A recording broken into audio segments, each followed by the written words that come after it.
നമ്മുടെ പാരന്റ്സിനൊക്കെ അവർ ആഗ്രഹിക്കുന്നത് എവിടെയെങ്കിലും കൊണ്ടുപോവുക, അല്ലെങ്കിൽ അവർ ആഗ്രഹിക്കുന്ന ഒരു കാര്യം വാങ്ങിച്ചു കൊടുക്കുക, ഇതൊക്കെ നമ്മുടെ ഉള്ളിൽ ഭയങ്കര സന്തോഷം നൽകുന്ന കാര്യമല്ലേ? അങ്ങനെ പ്രിയക്ക് ഭയങ്കര സന്തോഷം നൽകിയിട്ടുള്ള വീട്ടുകാരുമായി ബന്ധപ്പെട്ട ഒരു ഓർമ്മ എന്താ? ഞങ്ങൾ ആക്ച്വലി ഫസ്റ്റ് ഫാമിലി ട്രിപ്പ് ഒന്നിച്ച് പോകുന്നത് തായ്ലൻഡിലോട്ടാണ്. ഐ തിങ്ക് 2-3 years ആയി തോന്നുന്നു.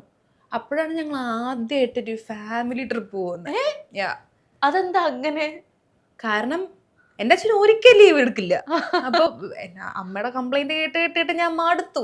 ഈ മനുഷ്യൻ ലീവ് കൊടുക്കില്ല, ഇങ്ങോട്ടും കൊണ്ടുപോകില്ല, ഇത് കേട്ടിട്ട് മടുത്തു. അപ്പൊ ആ സമയത്ത് നമ്മള് ചെറുതായിട്ട് ഈ പറഞ്ഞ പോലെ മൂന്നാർ അങ്ങനെ ഇങ്ങനെയൊക്കെ പോയിട്ടുണ്ടെന്നല്ലാതെ വേറെ എവിടെയും പോയിട്ടില്ല. ഇൻ ലൈഫ് എവിടെയും പോയിട്ടില്ല.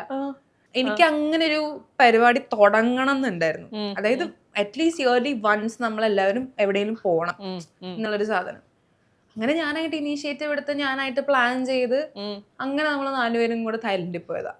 അപ്പൊ അച്ഛന് ലീവിന്റെ പ്രശ്നമൊന്നും ഉണ്ടായിരുന്നില്ലേ? ഇല്ല, ഇപ്പൊ ലീവിന്റെ പ്രശ്നം എന്ന് പറഞ്ഞാൽ ഞാൻ പോയി പറയും, ഇന്ന ദിവസം തൊട്ട് ഇന്ന ദിവസം വരെ ലീവ് എടുത്തോളണം എന്ന് ഞാൻ പറയും. ചോദ്യമില്ല, ഉത്തരവില്ല. നമ്മളിപ്പോ വലിയ ആളാണല്ലോ വീട്ടില്. നമ്മളിപ്പോ മറ്റേ ഇൻഡിപെൻഡന്റ് ആണ്, നമ്മള് പൈസ ഉണ്ടാക്കുന്ന മൂത്ത മോളാണ് വീട്ടിലെ. പ്രായം ഒരു 25 ആയതുകൊണ്ട് നമ്മള് വീട്ടിൽ പോയി ലീവ് എടുത്തോണം. എപ്പോഴും ലീവ് എടുക്കണം.